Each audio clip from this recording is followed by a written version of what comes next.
Chicken ఓవెన్లో ఎలా పెట్టాలో చూద్దామండి. చాలా యమ్మీగా ఉంటుంది చికెను. శుభ్రంగా కడుక్కున్నానండి. శుభ్రంగా కడుక్కుని అందులో రెండు నిమ్మకాయలు రసం, అల్లం వెల్లుల్లి పేస్టు, సాల్టు, బ్లాక్ పెప్పరు, అదే మిరియాల పొడి అండి, ధనియాలు, పసుపు కొంచెం, ధనియాలు జీలకర్ర పొడి వేసాను.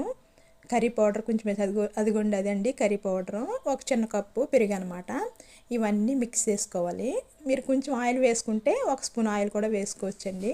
శుభ్రంగా మిక్స్ చేసుకుని అందులో ఒక బంగాళాదుంప ముక్కలు కూడా వేసుకుని, కావాలంటే క్యారెట్లు కూడా వేసుకోండి. అందులో ఒక కప్పు నీళ్ళు పోయాలండి. ఒక పెద్ద కప్పు నీళ్ళు పోసి మూత పెట్టుకుని ఓవెన్లో పెట్టుకోవాలి.